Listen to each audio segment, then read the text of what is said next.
मुझे बिल्कुल भूल गया, मैंने पता नहीं कहा है कि नहीं। दुरूद शरीफ पढ़, दुरूद शरीफ पढ़।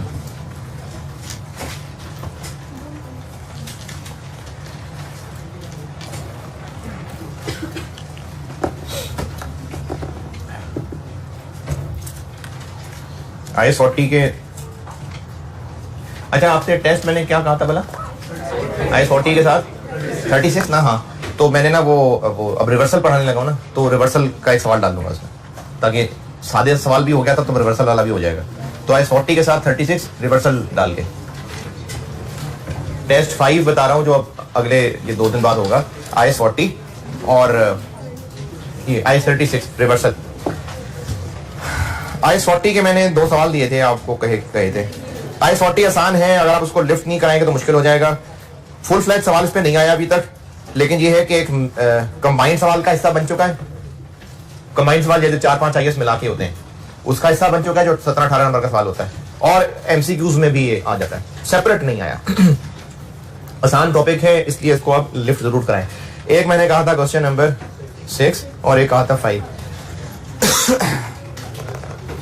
हाँ जी, किया है तो मैं डिस्कस कर रहा हूँ। क्वेश्चन नंबर 6 बता रहा हूं पहले। प्रॉपर्टी M, जो प्रॉपर्टी M है ये 5 साल पहले खरीदी, कुछ साल पहले खरीदी थी with the intention of letting it out, यानी इसका इरादा ही यही था कि किराए पे देनी।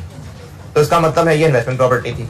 It was given on rent for many years, ठीक है, किराए पे दिए भी रखा। लेकिन 31 दिसंबर 17 को जब आखिरी बार इसको फेयर वैल्यू पे अपडेट किया था, तब तक ये सब इन्वेस्टमेंट प्रॉपर्टी ही चल रही थी। ये मैं क्वेश्चन नंबर 6 प्रॉपर्टी M बता रहा हूं। 31 दिसंबर 17 तक इन्वेस्टमेंट प्रॉपर्टी चल रही थी ये, और उसको फेयर वैल्यू पे अपडेट करते आ रहे थे। लेकिन 1 जुलाई 18 को जब किराएदार ने बिल्डिंग खाली की, तो मैनेजमेंट ने सोचा कि इसको अब ऐसा करेंगे, हमारा काम बिल्डिंग्स बना बना के बेचना है, तो चलो उसको भी बेच ही देते हैं। And BL decided to sell it on ordinary course of business. अब ये इन्वेस्टमेंट प्रॉपर्टी थी और अब इसको बेचने की नीयत से बाकी बिल्डिंग्स के साथ कर लिया, तो ये बन गया IS40 से IS2 का ट्रांसफर। और ये हमारे पास फेयर वैल्यू मॉडल पे थी, तो फेयर वैल्यू मॉडल पे हो और अब ट्रांसफर आउट करना हो, तो पहले IS40 में इसको नलाएंगे, फिर ट्रांसफर आउट करेंगे। तो पहले इसको 31 दिसंबर वाली फेयर वैल्यू पे आखिरी बार अपडेट किया था, वहां से 1 जुलाई पे करेंगे, 62 लाख से 65 लाख तक लाएंगे, और अब इस 65 लाख से ये इन्वेस्टमेंट प्रॉपर्टी से निकल के इन्वेंट्री बन जाएगी। ये है प्रॉपर्टी M। जिन्होंने किया प्रॉपर्टी M में कोई एतराज परेशानी? प्रॉपर्टी N 5 साल पहले खरीदी थी और ये ऑपरेटिंग लीज पे दे दी थी, यानी इन्वेस्टमेंट प्रॉपर्टी। 1 जुलाई 18 को किराएदार ने जब खाली की, तो BL ने सोचा कि इसको हम अपना ऑफिस बना लेते हैं। तो अब ये IS40 से निकल के IS16 में आनी है। तरीका वही है, पहले इसको फेयर वैल्यू पे अपडेट करेंगे। 31 दिसंबर तक इसको अपडेट कर चुके हुए थे, करते आ रहे थे, 5.5 तक कर चुके थे। अब इसको 5.3 पे अपडेट करना है। दोनों प्रॉपर्टीज का सेम काम है। चूंकि आउट करना है तो उस वक्त पहले इसको फेयर वैल्यू पे अपडेट करेंगे, फिर आउट करेंगे, तो ये 2 लाख से डाउन हो जाएगा, और फिर अगली ही एंट्री में ये PPE डेबिट और इन्वेस्टमेंट प्रॉपर्टी क्रेडिट हो जाएगी। ये है क्वेश्चन 6। Okay, question 5। क्वेश्चन 5 में पहले बताता हूं प्रॉपर्टी B। एक बिल्डिंग थी जो कि रेंट आउट की हुई थी, और 30 जून 18 आखिरी बार, मैं क्वेश्चन 5 और उसमें प्रॉपर्टी B बता रहा हूं। पहले 30 जून 18 जो पिछला साल था, उसमें इसको 1.5 तक ला चुके थे। अब इस साल यानी 2019 में इसको बढ़ाना है 1.65 तक, तो 1.5 लाख रुपए से हम इसको अपनी इनकम बनाएंगे। प्रॉपर्टी बी 150,000 का गेन आएगा। अच्छा, मैंने सवाल में एंट्रीज मांगी नहीं है, लेकिन जब डिस्कस कर ही रहा हूं तो चलो एंट्रीज भी करके दिखा देता हूं। प्रॉपर्टी बी बता रहा हूं, ये मैं कर रहा हूं क्वेश्चन 5। 30 जून 19, इसको हम फिर से अपडेट करेंगे और इन्वेस्टमेंट प्रॉपर्टी डेबिट और P&L क्रेडिट 0.15।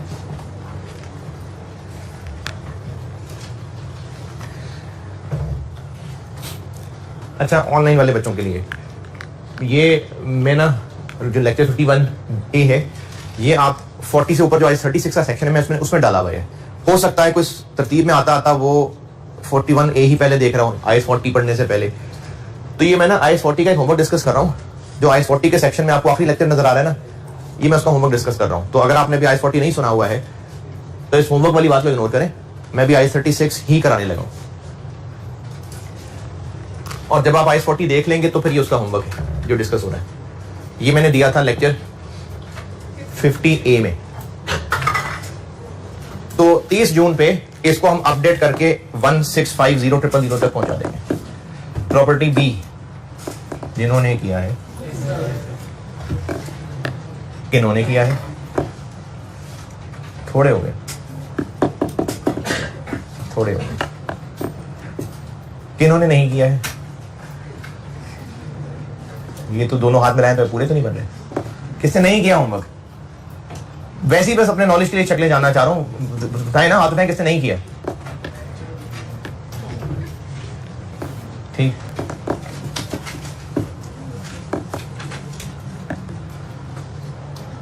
आप अच्छे बच्चे हैं, पढ़ने वाले हैं, यकीनन को मौत ही पड़ी होगी तो सवाल नहीं किया, वरना बच्चे ही हैं। प्रॉपर्टी ए, प्रॉपर्टी ए पहले थी PPE, an office building used by QL for administrative purposes has a depreciated historical cost। का मतलब है बुक वैल्यू, कॉस्ट जितने का खरीदा था, डेप्रिशिएटेड कॉस्ट यानी बुक वैल्यू। ये बुक वैल्यू के लिए ही एक और वर्ड भी इस्तेमाल किया जा सकता है, डेप्रिशिएटेड कॉस्ट, यानी वो कॉस्ट जो डेप्रिशिएट करते करते हम यहां तक ले आए। इन अदर वर्ड्स ये कैरिंग अमाउंट कहा हुआ है, तो 2 मिलियन कैरिंग अमाउंट है। डेप्रिशिएटेड हिस्टोरिकल कॉस्ट ये कैरिंग अमाउंट है। तो एक बिल्डिंग जो PPE थी और उसकी कैरिंग अमाउंट 2 मिलियन थी, 1 जुलाई 18 वाले दिन इसकी लाइफ अभी 20 साल बाकी थी। आफ्टर अ रीऑर्गेनाइजेशन, यानी वैसी कोई तब्दीलियां की हमने, क्या हो गया उधर? आप वो बैग्स हैं, तू कर ले यार, एडजस्ट कर ले, बैठा लो।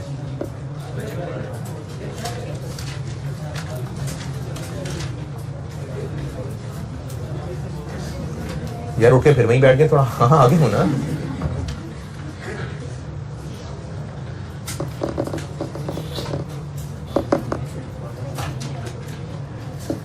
1 जुलाई 18 को इसकी जिंदगी के रहते थे 20 साल। बुक वैल्यू थी 2 मिलियन और अभी इसकी जिंदगी 20 साल और बाकी थी। 1 जनवरी 19 यानी मजीद 6 महीने गुजरने के बाद ये प्रॉपर्टी दे दी किराए पे और इसलिए इसको इन्वेस्टमेंट प्रॉपर्टी कह दिया। अच्छा, पहले ये कॉस्ट मॉडल पे थी PPE में कि रिवैल्यूएशन मॉडल पे थी? कैसे बता? क्योंकि आपको कहीं रिवैल्यूड अमाउंट के बारे में कुछ कहा नहीं, और दूसरा पहली लाइन में जो वर्ड लिखा हुआ है डेप्रिशिएटेड हिस्टोरिकल कॉस्ट, यानी कॉस्ट को डेप्रिशिएट करते करते यहां तक लाए, तो ये कॉस्ट मॉडल पे थी। तो ये बिल्डिंग कॉस्ट मॉडल पे थी। 1 जुलाई 18 तक यानी इस साल के शुरू की आपको बुक वैल्यू दी है, लेकिन इन्वेस्टमेंट प्रॉपर्टी कब बन रही है? 6 महीने गुजरने के बाद। तो इन 6 महीनों में इसके साथ सलूक PPE वाला ही होगा, तो 6 महीने तो ये डेप्रिशिएट ही होगी।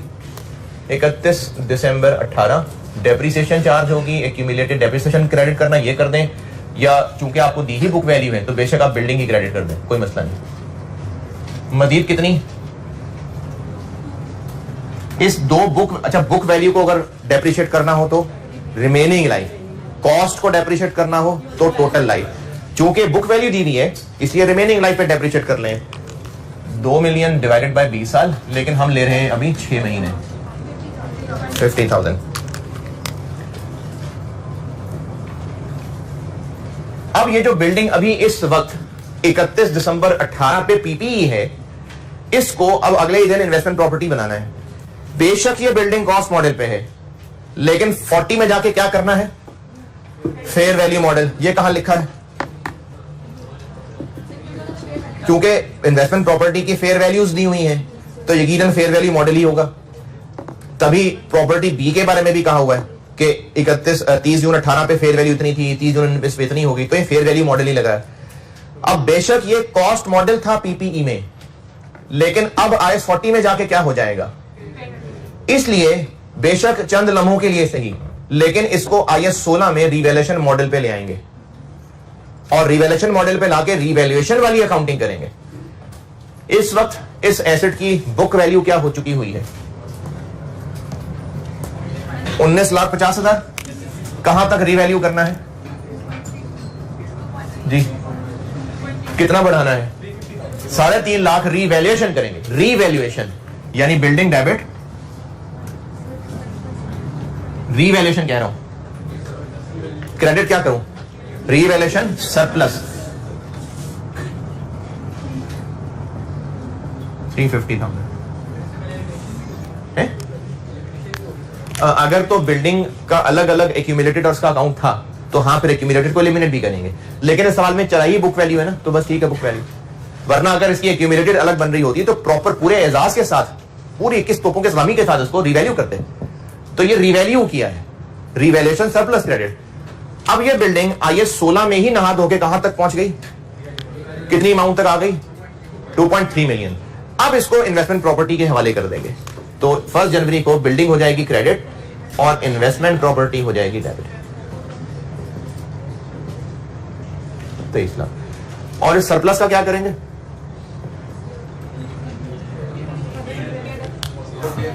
नहीं वो सीआई में तो प्रेजेंट होगा। अब ये रिवैल्यूएशन सरप्लस के नाम से ही आता रहेगा बैलेंस, या खत्म कर दें इसको, क्यों बुरा लग रहा है, क्यों खत्म कर दें हैं? तो अगर खत्म ही करना था तो सरप्लस बनाया क्यों था? अब ये सरप्लस के नाम से आता रहेगा इक्विटी में, हाँ ये इक्विटी में आएगा। अच्छा IAS 16 सरप्लस के साथ बाद में क्या सलूक होता था, किस अमाउंट से, एक तो हर साल, चले मैंने 1-2 मिनट पहले सवाल पूछ लिया, ये आगे क्या होगा। अब ईयर एंड, नहीं रिवैल्यू का वर्ड नहीं ठीक है, अब ईयर एंड पे आके फेयर वैल्यू मॉडल है, तो इसको हम फेयर वैल्यू पे अपडेट करेंगे। और अब इसको अपडेट करके कहां तक पहुंचाना है, तो 2 लाख रुपए मजीद इन्वेस्टमेंट प्रॉपर्टी डेबिट और P&L करेंगे 2 लाख। ये मैंने पिछली क्लास में एक बात की थी, जिन्होंने समझने की कोशिश की और समझना आइए दोबारा बता देता हूं। ये सिर्फ एग्जाम का हल है P&L लिख देना, वरना असल में कोई ना कोई टी अकाउंट ही बन रहा होता है। जैसे यहां पर फेयर वैल्यू गेन के नाम से एक अकाउंट आ रहा होता है, जो इनकम स्टेटमेंट के फेस पे अदर इनकम में लिखा जाएगा, लेकिन एग्जाम में इसको P&L बिल्कुल एक्सेप्टेबल है। अब 30 जून 19 पे इन एंट्रीज के बाद, ये आपके सामने मैंने सवाल की एंट्रीज नहीं थी, मैंने कहा चलो बता देता हूं एंट्रीज भी, ये मैंने सवाल की एंट्रीज कर दी। खुरम ये एंट्रीज एक बार 2 सारी दिखा लें।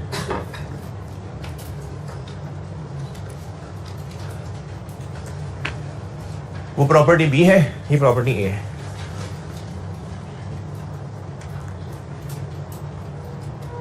काम की बात थी, वैसे लिख ही लेते यार, सवाल में एंट्री नहीं रिक्वायर्ड है, कोई बात नहीं, अब कर नहीं रिक्वायर्ड।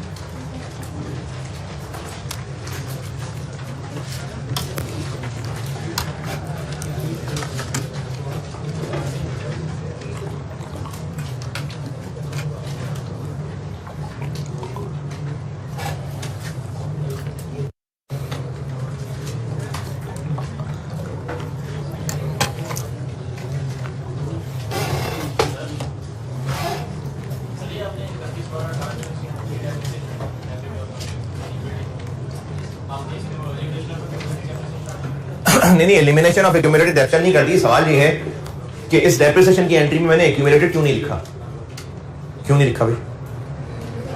क्योंकि इस सवाल में आपको बिल्डिंग की कॉस्ट और एक्यूमुलेटेड डेप्ट अलग अलग नहीं दी हुई है। जब बचपन में डेप्रिसिएशन की एंट्री बनी थी तो उसमें बताया था कि अगर एक्यूमुलेटेड का अकाउंट सेपरेट मेंटेन हो रहा है तो डेप्ट and debit, accumulated dept and credit, और बाय डिफॉल्ट ऐसा ही हो रहा होता है। लेकिन अगर एसेट का अकाउंट ही नेट बुक वैल्यू पे मेंटेन हो रहा है तो डेप्रिसिएशन डेबिट और तो इस सवाल में थी ही नेट बुक वैल्यू और आपको दी ही नहीं एक्यूमुलेटेड, इसलिए मैंने बिल्डिंग क्रेडिट कर दी। अब अगर अकाउंट बन ही बुक वैल्यू पे रहा है, एक्यूमुलेटेड का अकाउंट ही नहीं है, तो रिवैल्यूएशन के टाइम पे एलिमिनेशन वाली एंट्री किधर गई? जब एक्यूमुलेटेड एक्शन का अकाउंट ही अलग नहीं बन रहा तो फिर उसको एलिमिनेट करने की भी जरूरत नहीं। अच्छा, वैसे एक्यूमुलेटेड का अकाउंट बनता है और आपको भी बनाना चाहिए। यही वजह है कि मैंने जब रिवैल्यूएशन मॉडल पढ़ाया तो उसमें एक्यूमुलेटेड एक्शन मैंने हमेशा यूज की है और होती है यूज। लेकिन FAR 1 के सवालों में कभी कभी ऐसे हालात भी रहे हैं, इसलिए आपको डेप्रिसिएशन डेबिट और एसेट वाला तरीका भी बताया हुआ है, सिर्फ उन कुछ सवालों की वजह से, वरना ऑफिशियली एक्यूमुलेटेड का लाजमी बनता है अकाउंट। जी नहीं, ये मैं करता हूं भी बात, मैंने भी खुद रोक दी थी इस बात, ये करता हूं। एंट्री नोट करें जल्दी करनी। रिक्वायरमेंट क्या थी सवाल की? SOFP और SOCI के एक्सट्रैक्ट। ये एक्सट्रैक्ट्स कभी डिस्कस किए मैंने सवाल करने का तरीका? मुझे लगता है मैंने किया होगा। अगर आपसे एक्सट्रैक्ट्स ऑफ SOFP पूछे हैं तो आप देखें सवाल में क्या क्या एसेट लायबिलिटी है, बस यहां लिस्ट डाउन कर दें, लेकिन करंट नॉन करंट की हेडिंग की तमीज के साथ। जैसे इस सवाल में क्या क्या आपको SOFP की फिगर नजर आ रही है? Assets, liabilities, equity. इस सवाल में क्या क्या है? नॉन बिल्डिंग तो खत्म हो गई ना, इन्वेस्टमेंट प्रॉपर्टी। तो नॉन करंट एसेट्स में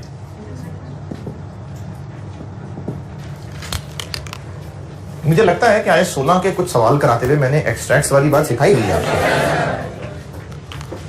इन्वेस्टमेंट प्रॉपर्टी, बैलेंस शीट में इन्वेस्टमेंट प्रॉपर्टी दो हैं। क्या क्या है दोनों का क्लोजिंग बैलेंस? एक प्रॉपर्टी ए है जिसको अपडेट करके हमने 2.5 तक पहुंचा लिया है और एक को 1.65 तक। 4.1 ये। और कोई एसेट, लायबिलिटी, इक्विटी? जी इक्विटी है, इक्विटी की हेडिंग में रीवैल्यूएशन सरप्लस। जी मैं बताता हूं, जब तक है जहां 350,000। अच्छा सवाल ये है कि ये रिवैल्यूएशन सरप्लस क्यों है यहां पर? अब तो पीपी ही नहीं रहा, ये बिल्डिंग पीपी रही, अब पीपी बेशक नहीं रही लेकिन ये बिल्डिंग तो बुक्स में है ना, इसलिए सरप्लस इक्विटी में रहेगा। अच्छा IAS 16 में इसके साथ क्या मामला होता था? हर साल ट्रांसफर करते थे, किस अमाउंट से? किस अमाउंट से ट्रांसफर करते थे? इंक्रीमेंटल डेप्रिसिएशन के जो डेप्रिसिएशन चार्ज हुई और जो कॉस्ट मॉडल पे होती है उनका फर्क। तो अब इसको ट्रांसफर इस तरह से करेंगे, क्यों? जब डेप्रिसिएशन ही नहीं होनी तो ये सरप्लस इसी तरह आता रहेगा। लेकिन एक आखिरी मौका भी था ट्रांसफर करने का, जब सेल कर देंगे तो ये वो मौका होगा जब ये रिटेन अर्निंग में जाएगी। जब तक ये बिल्डिंग मौजूद रहेगी, बेशक वो इन्वेस्टमेंट प्रॉपर्टी में है, बिल्डिंग तो है ना, तो ये सरप्लस के नाम से ही आता रहेगा। और जब कभी बिल्डिंग खत्म बेच देंगे तब कर देंगे रिटेन अर्निंग को ट्रांसफर। अब वो इंक्रीमेंटल वाला मामला खत्म हो जाएगा, तो इसलिए सरप्लस यहां पर बैलेंस शीट में आ गया। और क्या एक्सट्रैक्ट्स रिक्वायर्ड है? SOCI, इनकम स्टेटमेंट के एक्सट्रैक्ट्स का तरीका क्या सिखाया था आपको? किसी को जरा जरा सा भी याद? मैंने कहा था कि अगर आपको इनकम स्टेटमेंट के एक्सट्रैक्ट्स मांगे हैं तो बस हेडिंग दे दें एक्सट्रैक्ट्स इनकम स्टेटमेंट, और जो भी सवाल के अंदर इनकम एक्सपेंसेस आ रहे हैं बस उनको लिस्ट डाउन कर दें। जैसे इसमें क्या क्या एक्सपेंस इनकम आ रहा है? डेप्रिसिएशन आ रही कितनी? 50,000। फिर फेयर वैल्यू गेन आ रहा है, ये कौन सा गेन है? 2 लाख ये है और 1.5 लाख ये है। ये प्रॉपर्टी ए, ये प्रॉपर्टी बी, 2 एक है और 1.5 एक है, 350। और क्या क्या एक्सपेंस इनकम है? एक्सपेंस इनकम क्या क्या है? बस अगर एक्सट्रैक्ट्स ऑफ इनकम स्टेटमेंट पूछे होते तो बस ये आंसर है उसका। लेकिन अगर एक्सट्रैक्ट्स ऑफ एसओसीआई पूछा है तो उसमें इनकम स्टेटमेंट से भी कुछ ज्यादा होता है। क्या? अगर आपसे एसओसीआई के एक्सट्रैक्ट्स पूछे हैं तो यहां तक तो बात वही है क्या कि जो एक्सपेंसिव इनकम थे वो लिस्ट डाउन करते हैं सवाल में जो भी हैं। इनके बाद एक हेडिंग दे दें पोर्शन अदर कॉम्प्रिहेंसिव इनकम, और इसमें आपके लेवल पे एक ही चीज है। और उसके लिए क्या तरीका बताया था कि इस साल में जो रिवैल्यूएशन करते हुए रिवैल्यूएशन सरप्लस डेबिट या क्रेडिट हो रहा है वो अमाउंट यहां नहीं है। ये मैंने पिछली की क्लास में बताया था किसी, तो वो इस सवाल में रिवैल्यूएशन सरप्लस क्रेडिट कितने से हो रहा है, ये वो है 350।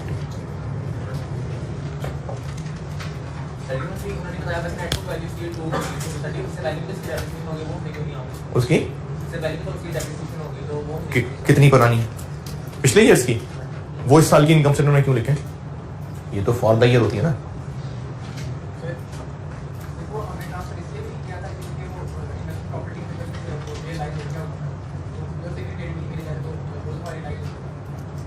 है क्या? दोबारा?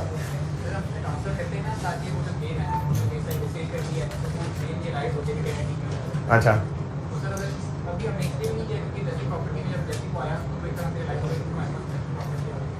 हमने इसको रिवैल्यू करके 23 लाख तक पहुंचा दिया। अब जो उससे ऊपर वाला गेन है वो इन्वेस्टमेंट प्रॉपर्टी में पीएनएल में जा रहा है। ये तो इन्वेस्टमेंट प्रॉपर्टी बनने से पहले वाला गेन है, जब बिक जाएगी कल को, जब कल को खत्म हो जाएगी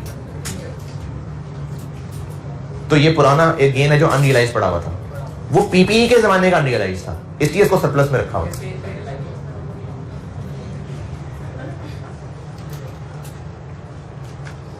अच्छा, ये अभी इस वक्त मैंने जो लिखा है ना, यहां पर एक सवाल मैं खुद ही छोड़ देता हूं आपके दिलों में, अगर आपको पहले से नहीं लग रहा तो हो सकता है किसी को लगे कि ये यहां भी लिख दिया, ये यहां भी लिख दिया, तो डबल डबल हो गया। अगर किसी को लग रहा है तो रुको जरा, सब्र करो। जब मैं आपको SOCIE statement of changes in equity, मैं इसको सोसी कहता हूं, जब मैं statement of changes in equity topic पढ़ा दूंगा तो बताऊंगा कि ये क्या डबल डबल हो रहा है कि नहीं हो रहा। Statement of changes in equity एक चीज पढ़ानी है आपको, ये इसका उसमें जवाब दूंगा जाके। है? हाँ ठीक है बात, मतलब जिनको ये बात मसला नहीं करी ठीक है, लेकिन जिसको लग रहा है मसला तो वो चेंजेस इन इक्विटी पढ़ाऊंगा तो बताऊंगा। ये क्वेश्चन नंबर 5 था। IAS 36 का वो पोर्शन जो अब आपने पढ़ना है वो एक पहले ये अंडरस्टैंडिंग थी कि नहीं पढ़ना, मैंने आपको कहानी सुनाई भी थी कि आईकेएफ की बुक में जब कोई चीज नहीं होती है तो जनरल गाइडेंस यही है कि बेशक वो सिलेबस में है लेकिन उसको इग्नोर करें। तो चलो अच्छा ही हो गया, सीख के जाएंगे दुनिया से आप। तो वो आपने पढ़ना है। मैंने पिछली क्लास में जिक्र किया था कि वो ईमेल आ गई थी कि वो है और वेबसाइट पे अपलोड भी कर दिया है, तो इसलिए अब हम ये पढ़ रहे हैं, रिवर्सल ऑफ इम्पेयरमेंट लॉ।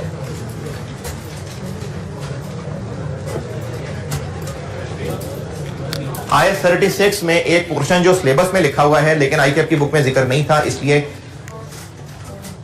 तब ये ना पढ़ाने का फैसला किया था, लेकिन वो भी कंफर्म करने के बाद। अच्छा, उससे पहले मैं वैसे पढ़ाता ही हूँ, लास्ट टाइम मैंने पढ़ाई था ये। इस दफा सोचा था कि जब बुक में है ही नहीं तो फिर टेंशन में क्यों डालें, हैं? लास्ट टाइम ये असल में सिलेबस में लास्ट टाइम ही आया था, पिछली दफा ही ये सिलेबस में ऐड हुआ था, तो फिर मैंने पढ़ा दिया था क्लास के अंदर, लेकिन बुक में नहीं है तो मैंने इस दफा सोचा कि बुक में तो नहीं है तो टेंशन में क्यों डाले, तो पूछ लिया आईकेएफ से, तो उन्होंने बुक में डाल दिया।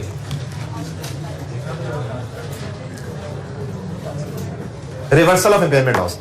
रिवर्सल ऑफ इम्पेयरमेंट लॉस की कहानी ये है कि अच्छा IAS 40 पढ़ के IAS 36 ही ना भूल गए हो।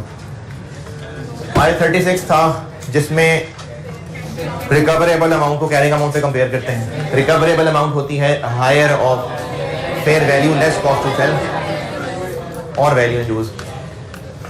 गुडविल वो इंटेंजिबल एसेट जिसकी लाइफ इनडेफिनेट है और वो इंटेंजिबल एसेट जो अभी अवेलेबल फॉर यूज नहीं है। इन तीनों के लिए हर साल इंपेयरमेंट टेस्टिंग होगी, जबकि बाकियों के लिए जब उनके हालात बुरे होंगे तो।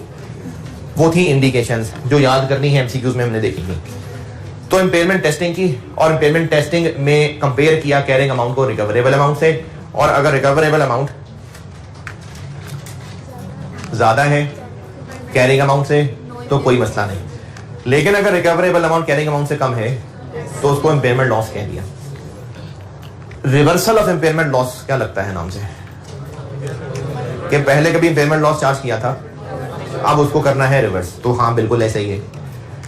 जब पहली दफा कभी इम्पेयरमेंट टेस्टिंग की और रिकवरेबल अमाउंट कैरिंग अमाउंट से ज्यादा थी, जब पहले कभी भी इम्पेयरमेंट टेस्टिंग की और रिकवरेबल अमाउंट कैरिंग अमाउंट से ज्यादा थी, तो क्या किया था, रिकवरेबल अमाउंट कैरिंग अमाउंट से ज्यादा थी तो कुछ भी नहीं किया था। लेकिन अगर रिकवरेबल कम थी कैरिंग अमाउंट ज्यादा थी तो लॉस किया था।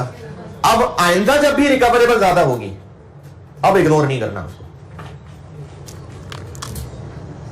अगर कैरिंग अमाउंट किसी एक पॉइंट ऑफ टाइम पे कम थी और रिकवरेबल ज्यादा थी तो क्या काउंटिंग की है, तो हमने कोई काउंटिंग नहीं की। लेकिन बाद में कभी जब कैरिंग अमाउंट से रिकवरेबल अमाउंट नीचे चली गई तो हमने फिर इसको लॉस मान लिया, फिर ये कैरिंग अमाउंट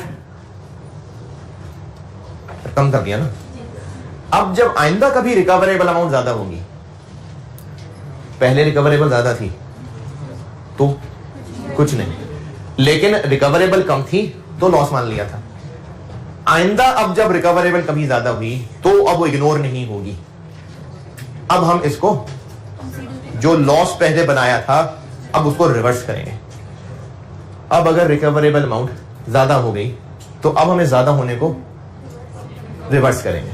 अच्छा, इसमें मैं डायग्राम जो बना रहा हूं ना, ऐसा करते हैं कि इसको लैंड की मिसाल ले लेते हैं तो ये बात पूरी फ्लो समझ आएगा। लैंड तो डेप्रिशिएट नहीं होती ना, ये लैंड थी कैरिंग अमाउंट, रिकवरेबल ज्यादा थी, कुछ किया नहीं, अगले ईयर में भी कैरिंग अमाउंट इतनी ही थी, फिर रिकवरेबल कम थी, क्या किया, ये लॉस हो गया। अब यही लैंड को कम करके इसकी कैरिंग अमाउंट इतनी ही कर दी, ये कैरिंग अमाउंट चल रही है। अब अगले ईयर में तो क्या करें, लॉस रिवर्स करना है या इनकम बनानी है, हेडिंग क्या है, रिवर्सल। तो इसलिए लॉस रिवर्स करना है बस। देखें मिसाल तो थोड़ी सी अजीब सी है लेकिन मैं शायद बात समझा पाऊं। एक चोर ने एक दुकान में चोरी की और 1000 रुपए गायब कर दिए वहां से। 10 लाख कर ले, 10 लाख गायब कर लिए। अब वो जो चोर है वो फिर कभी पकड़ा आ गया और उस जब वो पकड़ा गया तो उसके बाद 15 लाख रुपए मौजूद थे। अब ईमानदारी ये है कि दुकानदार क्या करे कि बस अपने 10 लाख पूरे कर ले, बाकी छोड़ दे। थे चोर के पास 15, लेकिन बस सिर्फ 10 लाख अपना नुकसान पूरा कर ले। तो ये क्यों इग्नोर किया था, क्योंकि रिकवरेबल ज्यादा, बस ठीक है, अच्छी बात है, खुशी की बात है। लेकिन अब जब लॉस हो गया था और बाद में दोबारा ऊपर जाना है तो इस सारे को इनकम नहीं बना लेना। जितना लॉस था बस वो रिवर्स होगा और फिर कैरिंग अमाउंट यहां तक पहुंचा देंगे, क्योंकि लॉस रिवर्सल है ये। बाकी का क्या करें, इसको क्या किया था, तो इसको भी कुछ नहीं करेंगे, क्योंकि मकसद है लॉस को रिवर्स करना बस। और अगर रिकवरेबल यहां तक थी, बस यहां नहीं, यहां तक, तो उतना कर लेंगे, फिर आगे दुआएं करेंगे, फिर आगे कभी रिकवरेबल बढ़ जाएगी तो जो बाकी रह गया है वो अपडेट कर देंगे। ये कॉन्सेप्ट है लॉस रिवर्सल का। अंग्रेजी तो मैं इसकी बता देता हूं, सवाल भी करा देता हूं, लेकिन ये इसका कॉन्सेप्ट है। कॉन्सेप्ट समझ आ गया तो मैं अगली बात करता हूं। जी, मैंने लैंड की मिसाल दी है, नोट करना चाहें तो बिल्कुल कर लें। अगर इस डायग्राम से कुछ समझ आ रहा है तो जरूर नोट करें, नहीं समझ आ रहा तो बेशक रहने दें।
ठीक है, नोटेड।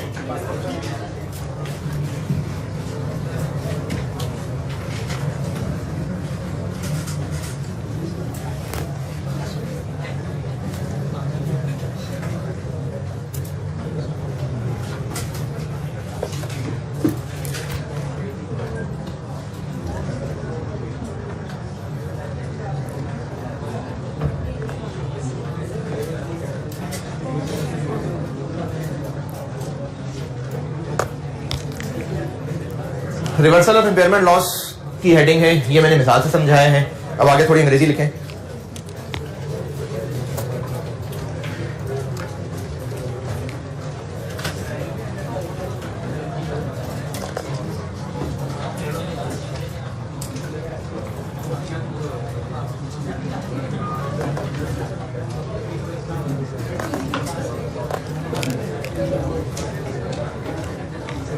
ये नोटेड ना, अंग्रेजी लिखें। एट एंड ऑफ, ये हेडिंग लिख ली, ये मिसाल लिख ली। अब ये जो इतना कुछ बताया था इसके इंग्लिश में कुछ अर्ज किया है। At end of every year, at end of every year, at end of every year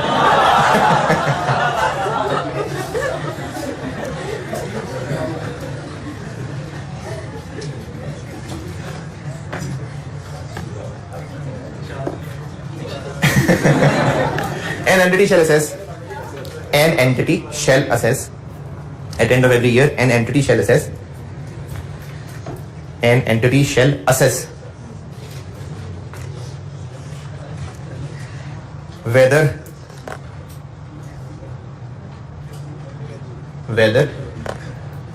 indications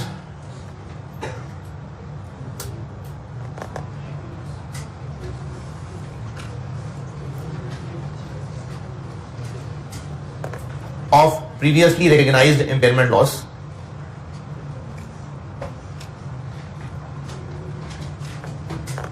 whether indications of previously recognized impairment loss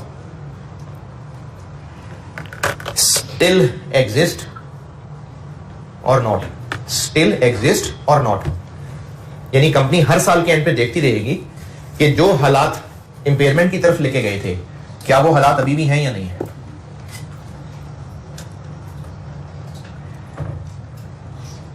अगला सेंटेंस लिखें। If indications no longer exist,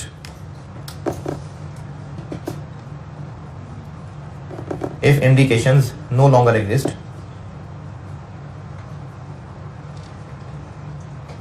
then entity shall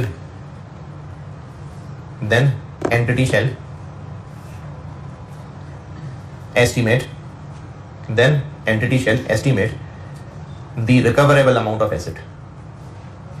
Then entity shall estimate the recoverable amount of asset.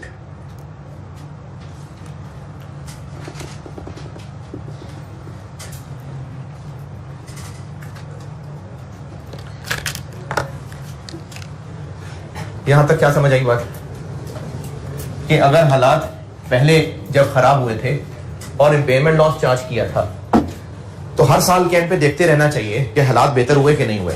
तो अगर हालात बेहतर हो गए तो फिर दोबारा से इम्पेयरमेंट टेस्टिंग करके देखनी चाहिए कि पिछला जो लॉस था क्या वो रिवर्स करने की जरूरत तो नहीं पड़ रही। ये इस बात का मतलब है। निकाल ली रिकवरेबल अमाउंट। अब जब निकाल ली और कैरिंग अमाउंट से ज्यादा आ गई तो अब क्या करें है? तो लिखें अगला point. If recoverable amount now exceeds carrying amount,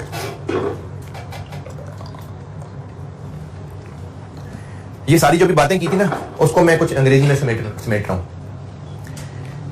मैंने कहा if recoverable amount now exceeds carrying amount, then previously recognized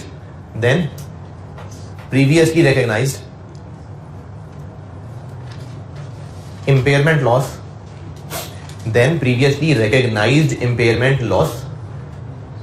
shall be reversed as per following guidance।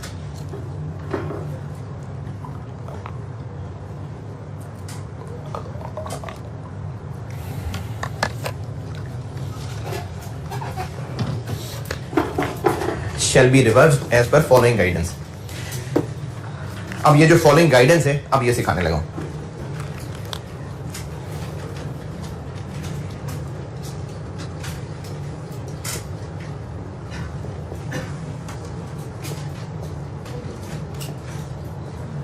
ये उस फॉलोइंग गाइडेंस में एक लिमिट आ गई. ये जो भी मैंने डायग्राम से समझाया था ना, अभी आखिर में जब बढ़ाया था तो पूरा बढ़ा के रिकवर लेवल तक ले गया था. कहां से ऊपर नहीं जा सके थे कि लॉस ना होता तो जो कैरिंग अमाउंट होती उससे ऊपर नहीं जा सके. तो मैक्सिमम लिमिट के हम कितना लॉस रिवर्स कर सकते हैं, इसके लिए लिखें अंग्रेजी.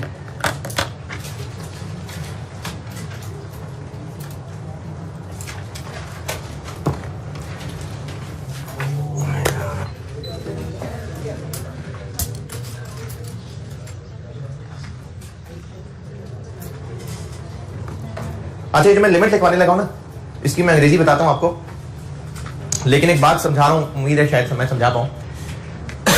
अगर ये ऊपर को उछालना है तो इसको उछालने के लिए मैक्सिमम लिमिट कितनी है, अभी आपसे पूछा बता रहा हूं. इसको बोलने के दो तरीके हैं. अगर इसको मैं ऐसे बोलूं कि मैं इसको 4 फुट से ज्यादा नहीं उछालूंगा, बस 4 फुट तक उछालना है, एक ये तरीका है. एक तरीका ये है कि मैं इसको इतना उछालूंगा कि इस छत से ऊपर ना जाए. देखें, यहां से छत तक हो सकता है 4 फुट हो, मिसाल दे रहा हूं. अब इसको मैं उछालूं तो इसको उछालने की एक लिमिट दो तरीकों से बोली जा सकती है. जितना फासला है उसकी टर्म्स में कि 4 फुट से ज्यादा नहीं उछाल सकता, और जो ऊपर एंड है उसकी टर्म्स में कि छत से ऊपर नहीं जाना चाहिए.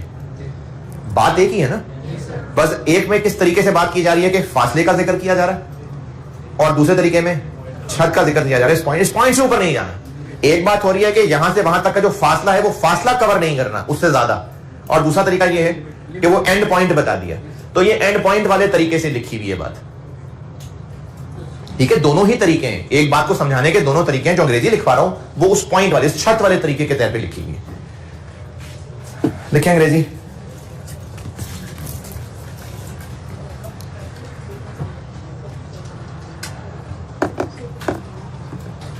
While reversing impairment loss, अच्छा, जब impairment loss हम रिवर्स कर रहे होंगे, यानी कोई ना कोई एंट्री कर रहे होंगे, जैसे impairment loss चार्ज करने की एंट्री थी तो रिवर्स करने की भी उलट एंट्री हो जाएगी. उस एंट्री को करने से एसेट की कैरिंग अमाउंट बढ़ जाएगी, कम हो जाएगी. मैंने कहा जब impairment loss रिवर्स कर रहे होंगे तो कुछ एंट्री करेंगे. जब लॉस चार्ज किया था तो भी एंट्री की थी, impairment loss डेबिट. तो उस एंट्री के करने से एसेट की कैरिंग अमाउंट बढ़ गई थी या कम हो गई थी? कम हो गई थी ना, बेयर डाउन कर रहे थे हम उसको. अब जब लॉस रिवर्स करेंगे तो कैरिंग अमाउंट, अब ये लिमिट ये है कि छत बताने लगा हूं कि रिवर्स करके जब आप बढ़ा रहे होंगे तो उस छत से ऊपर नहीं जाना. ठीक है, उतना बस अमाउंट रिवर्स होगा कि उस एसेट को उठा के कहां तक ले जाए, बस छत तक. अब ये छत क्या है ये समझाता हूं. मैंने तो डायग्राम जो बनाई थी वो मैंने किस एसेट की बात की थी? लैंड की बात मैंने इसलिए की थी क्योंकि उसकी कैरिंग अमाउंट कांस्टेंट कॉस्ट ही रहनी थी. अगर कॉस्ट मॉडल है तो लैंड की वैल्यू कितनी आती रहेगी? कॉस्ट. क्यों? क्योंकि डेप्रिशिएट नहीं होती. तो वो कॉस्ट वाली एक सीधी छत तो नजर आ रही थी.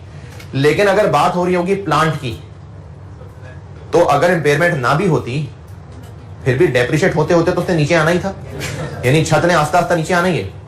तो अब लिमिट होनी चाहिए. लिखें अंग्रेजी. While reversing impairment loss,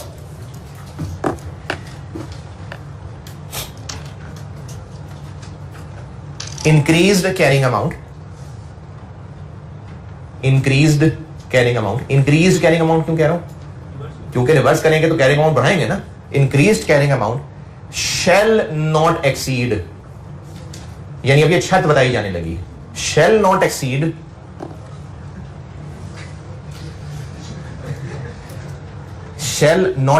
the carrying amount that would have been determined. यहां तक की अंग्रेजी दोबारा. While reversing impairment loss, the increased carrying amount shall not exceed the carrying amount that would have been determined. had no impairment loss,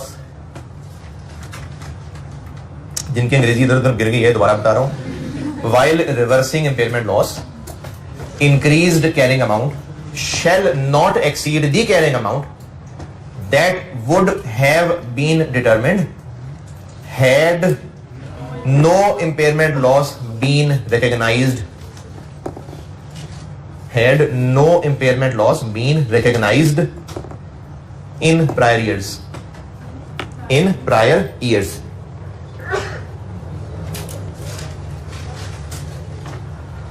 ये है छत, ये छत है। सवाल लिखें, सवाल लिखिए। इस लिमिट के लिए सवाल लिखें।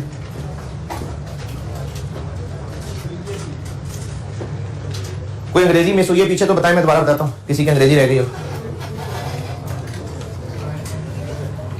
चले ठीक है, लिखें सवाल। Cost of plant,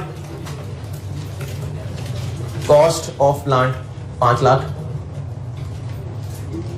cost of plant 5 lakh.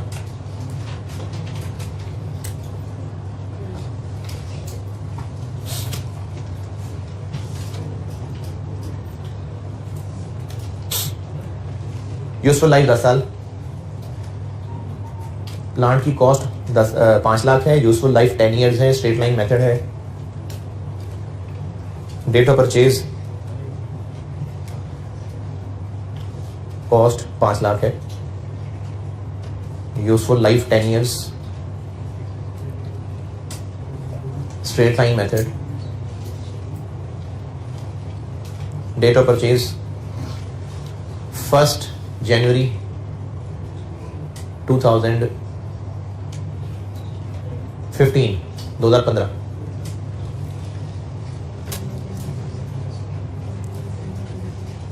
recoverable amounts were determined as follows. Recoverable amounts were determined as follows.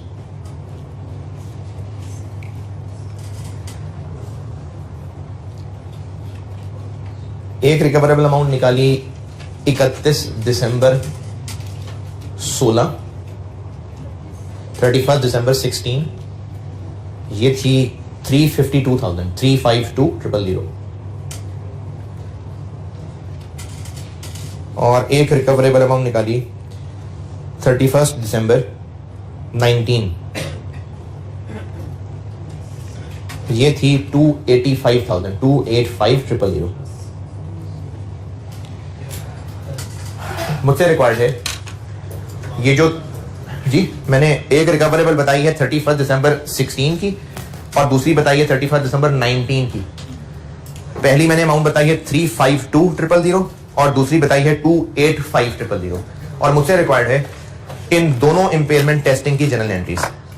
ये जो दोनों इंपेयरमेंट टेस्टिंग है इनकी जनरल एंट्रीज मुझसे रिक्वायर्ड है। एसेट को पहली बार कितने साल बाद इंपेयरमेंट टेस्ट किया? 2 साल बाद भाई। 1 जनवरी 15 को मैंने कहा था खरीदा है। तो अब इन 2 साल के बाद जब इसको इंपेयरमेंट टेस्ट किया तो उस वक्त इसकी बुक वैल्यू क्या रहती थी? 31 दिसंबर 16 पे जब इंपेयरमेंट टेस्टिंग की है तो उसकी बुक वैल्यू क्या रहती थी? अच्छा, मैं आपको ये जो भी सवाल सॉल्व करके दे रहा हूं ना, इसकी जो अंग्रेजी बताई उसकी कॉन्सेप्चुअल कैलकुलेशन भी कर दूंगा और जैसी रिवैल्यूएशन की एक टेबुलर वर्किंग सिखाता था वो भी एक चीज सिखा देता हूं। कॉन्सेप्चुअल भी बता रहा हूं और वो टेबुलर वर्किंग भी बता देता हूं कि सवाल हो जाए। पहले कॉन्सेप्चुअल बताने लगा। ये एसेट 5 लाख का एसेट था और 31 दिसंबर 16 तक ये 2 साल डेप्रिशिएट हो गया था ना, ये इसकी कैरिंग अमाउंट रह गई थी और इसको इंपेयर किया। रिकवरेबल अमाउंट कितनी?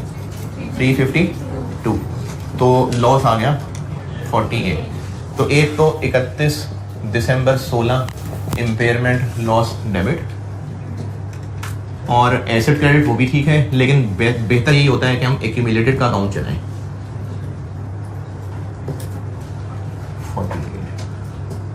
ये तो पहले पढ़ा हुआ काम किया है मैंने। यहां तक कोई एतराज किसी को है तो शर्म करें पहले, फिर पूछना है तो पूछें। को पूछने का सोच भी रहा तो उसको शर्म आनी चाहिए।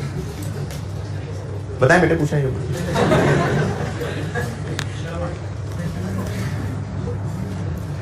31 दिसंबर 19 पे आते हैं। यहां तक किसी को मसला नहीं है? 31 दिसंबर 19 पे आप जब आएंगे तो 31 दिसंबर 16 पे हम इंपेयर करके इसको 352 तक ला चुके थे। उसके बाद 17, 18, 19 3 साल गुजर गए। अब उन 3 साल में जब इसको डेप्रिशिएट किया होगा, 352 इंपेयरमेंट होने के बाद नई डेप्रिसिएशन निकलती है रिमेनिंग लाइफ पे। ये डिवाइडेड बाय 8, क्योंकि इंपेयर हो गया ना तो रिमेनिंग पे 8, और 3 साल गुजर गए थे 132। तो अब ये रह गया हुआ था 220। अब इसकी रिकवरेबल, मैं आपको ना ये कॉन्सेप्चुअल वाली कैलकुलेशन बता रहा हूं भी, लेकिन मैं रिकमेंड आपको वो टेबल की वर्किंग करूंगा जो भी बताऊंगा, समझाने के लिए है ताकि कॉन्सेप्ट समझा सकूं, लेकिन सॉल्व कैसे करना है वो टेबल के जरिए कर दूंगा। अब रिकवरेबल कितनी है? 285। 65 अब रिकवरेबल ज्यादा है, लेकिन हमने गेन नहीं बनाना, बस जितने पैसे चोरी हुए थे वो पूरे करने हैं। बस कितने हुए थे? 48। लेकिन हम 48 नहीं रिवर्स करेंगे, 48 नहीं करेंगे क्योंकि डेप्रिशिएबल एसेट है। अब मैं समझाता हूं कि अंग्रेजी क्या लिखी है। अगर ये एसेट तब इंपेयर ना हुआ होता और जैसे वैसे पहले चल रहा था, सब हंसी खुशी वैसे ही रह रहे होते, तो आज 31 दिसंबर 19 तक ये एसेट कहां पहुंच गया होता? 15, 16, 17, 18, 19 5 साल गुजर गए। अगर सब हंसी खुशी रह रहे होते तो 500 कॉस्ट वाला एसेट 31 दिसंबर 19 तक जिंदगी के 5 साल गुजार गया होता, 250 रहता होता। इसको हम जरूर बढ़ाएंगे, लेकिन ये छत आ गई, ये छत है।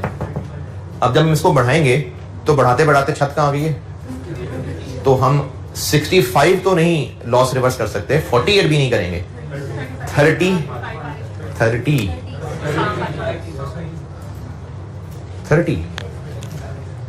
देखें। अभी इस वक्त बुक्स में ये कैरिंग अमाउंट है, जब लॉस रिवर्स करेंगे ये तो रिकवरेबल है ना, जागने ये रिकवरेबल है, बुक्स में कैरिंग अमाउंट ये मौजूद है।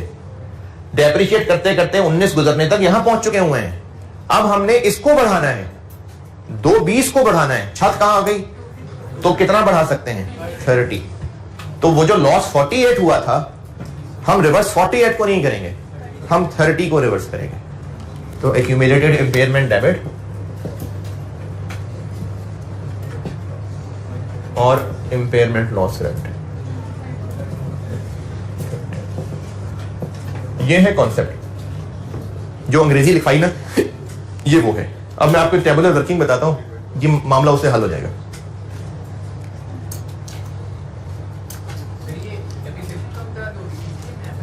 हाँ जी बिल्कुल, डेप्रिसिएशन कम चार्ज हो रही तो उसको भी तो पूरा करना है ना। वही जो कॉन्सेप्ट लॉस का बताया था, रिवैल्यूएशन वाला। तो हम अब 65 नहीं, सिर्फ 30 को रिवर्स करेंगे। अच्छा, बाकी अगले साल सही नहीं, ये बस पूरा हो गया मामला।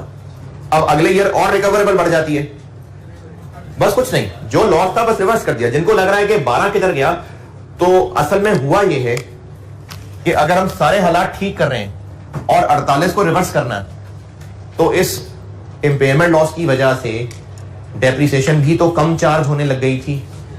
पहले कितनी डेप्रिसिएशन चार्ज होती थी? 50। अब कितनी होती थी? 44। तो 3 साल में कितनी कम चार्ज हुई? 18। तो लॉस रिवर्स करें और वो 18 की डेप्रिसिएशन भी पूरी करके आए। लॉजिक ये है, ये मैंने आपको रिवैल्यूएशन लॉस में ये चीज सिखाई थी। लॉजिक ये, इस छत के बनाने का लॉजिक ये कि जितना लॉस हुआ था चलो रिवर्स कर दो, लेकिन उसकी वजह से जो डेप्रिसिएशन थोड़ी चार्ज हुई थी वो भी तो पूरी करे ना, तो नेट 30 को रिवर्स कर दें। ये वही कॉन्सेप्ट है सारा जो मैंने रिवैल्यूएशन लॉस में दिया था। ये लॉजिक है, इसको कवर करने के लिए अंग्रेजी में ये छत बनाई गई है। shall not exceed the carrying amount. याद भी तो करना पड़ेगा ना भाई. That would have been determined had no impairment loss been recognized in prior years. कि अगर सालों में वो ना रिकॉर्ड हुआ होता तो आज का बुक वैल्यू आ रही होती. ये है इस अंग्रेजी का मतलब. और सारी अंग्रेजी के पीछे लॉजिक ये है जो आपको तब भी मैंने रिवैल्यूएशन के टाइम सिखाई थी. हाँ जी, वो जब हम रिवैल्यूएशन लॉस रिवर्स कर रहे थे तो इसकी एंट्री पास होती थी अंडर चार्ज ऑप्शन की. सेम रिवैल्यूएशन लॉस वाला लॉजिक.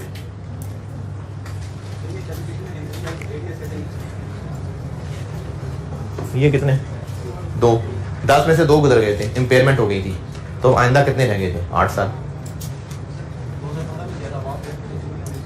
2015-16 तो हो गया था ना, फिर इंपेयरमेंट हो गई. अब उससे ऑनवर्ड डेप्शन रिवाइज हो जाएगी. इंपेयरमेंट लॉस के बाद भी डेप्शन रिवाइज होती है. ये भी कुछ दिन तो पहले करते रहे यार. इंपेयरमेंट लॉस चार्ज कर दिया, एसेट की अमाउंट कम कर दी, तो डेप्शन रिवाइज हो जाएगी. है नहीं, फिर तो लॉस ही लॉस है ना. हम तो रिवर्सल पढ़ रहे हैं, तो उन सारे पिछले लॉसेस को रिवर्सल करो. अगर इसके बाद फिर लॉस आया होता, फिर लॉस आ गया होता, और फिर हालात अच्छे हो रहे होते, तो उन सब के हिसाब से यही काम हो रहा होता. नहीं, अगर ये रिवर्स बहुत थोड़ा हो पाता, जैसे हमारे पास कितनी गुंजाइश है 30, हो सकता है रिकवरेबल सिर्फ 225 होती. रिकवरेबल 225 होती, फिर 5 रिवर्स कर देते, बाकी फिर अगले ईयर्स में देखते. ये तो कॉन्सेप्ट है. अब मैं आपको एक तरीका वही टेबलर बता देता हूं कि आप फिर सवाल वैसे कर लीजिएगा.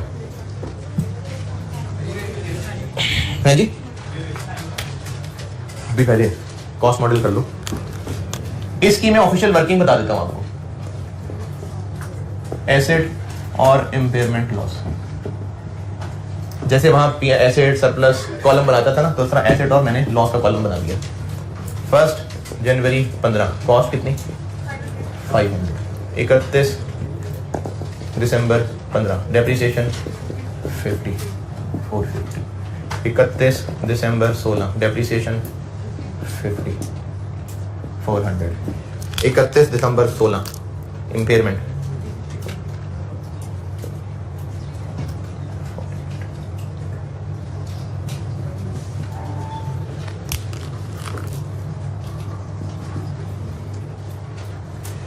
31 दिसंबर 17 डेप्रिसिएशन दिस डिवाइडेड बाय 2 साल गुजर गए. इस 30 तक पहुंचने के लिए वर्किंग बता रहा हूं. अगर आपको ये वाली अंग्रेजी और ये हैंडल होती है तो ठीक है, लेकिन ये नहीं होती. खासतौर पे लिमिट निकालना जो है ना, ये मुश्किल हो जाती है. अगर करना है ऐसे जरूर करिए, लेकिन नॉर्मली इसे बच्चे नहीं हैंडल कर पाते, इसलिए ये टेबल बता रहा हूं. हो सकता है आपको लेंथी लगे ये काम, लेकिन सिस्टमैटिक चलता रहेगा. आप डेप्शन क्या निकलेगी 352 डिवाइड बाय 840. कितनी अंडर चार्ज है?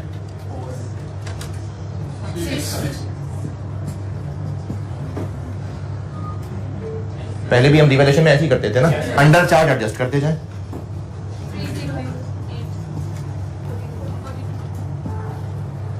और आगे चलें. 31 दिसंबर 18 44 6 264 और आगे चलें. 31 दिसंबर 19 44 और 220 30. अब यहां रुक के रिकवरेबल देखें कितनी है. 285. कितना बढ़ाना नजर आ रहा है? रिकवरेबल 285 है ना. कितना बढ़ता नजर आ रहा है? कितना बढ़ा सकते हैं? बस 30 से लॉस रिवर्स हो जाएगा.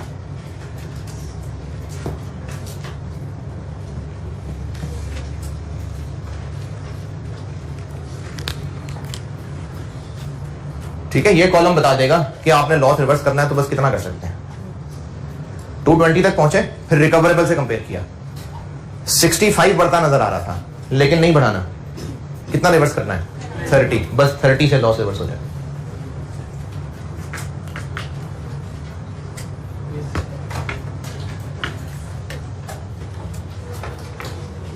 यार ये तो A51 ही है। इस टेबल को नोट करें, फिर मैं आपको अकाउंटिंग लिख देता हूं बस।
इम्पेयरमेंट लॉस की अकाउंटिंग क्या थी इस शाख में? इम्पेयरमेंट लॉस डेबिट और एसेट या accumulated डेप्शन and impairment loss credit. Reversal की क्या होगी? रिवर्सल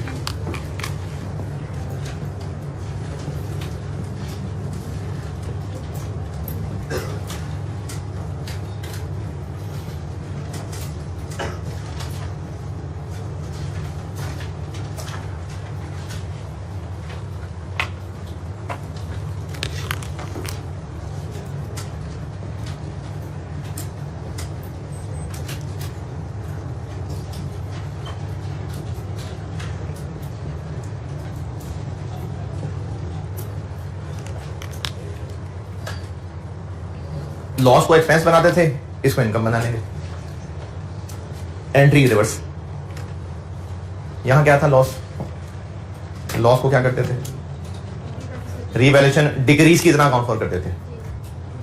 रिवैल्यूएशन डिक्रीज की तरह, इसको रिवैल्यूएशन इंक्रीज की तरह ट्रीट करेंगे। यानी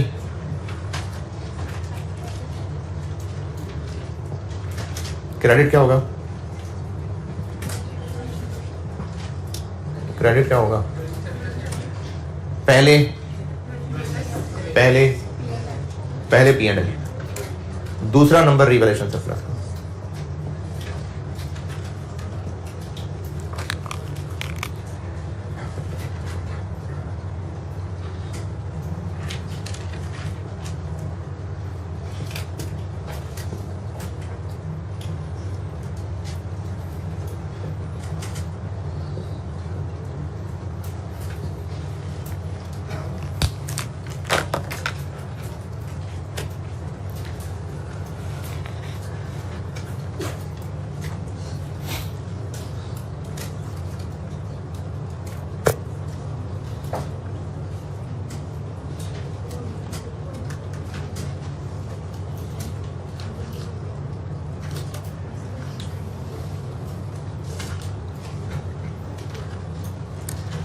बिल्कुल जो मैंने लॉस में लिखा था ना, बिल्कुल उसको उलट किया बस।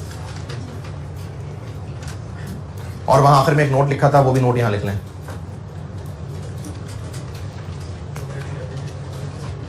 एक नोट लिखा था, क्या लिखा था? इंक्यूबेटर डेप्शन वाला लिखा था। चलो वो तो है ही है। और एक पॉइंट लिखा था, और वो तो मैंने यहीं पर ही कह दिया। और क्या लिखा था? After charging impairment loss for subsequent period, deduction is charged on revised carrying amount over remaining useful life. Same बात यहाँ पर भी है। अब अगली ईयर में deduction क्या होगी? 44। अगले साल में अब 250 के लिए कितनी जिंदगी बची है? 5 करें, 5 पे डिवाइड 50। डेप्शन फिर से चेंज हो जाएगी। तो वही अंग्रेजी यहाँ पे रिपीट कर लें। वो जो वहां अंग्रेजी लिखी थी कि इंपेयरमेंट लॉस चार्ज करने के बाद डेप्रिसिएशन सब्सिक्वेंट पीरियड, सेम अंग्रेजी डेप्शन वाली, सेम पॉइंट यहां लिख लें।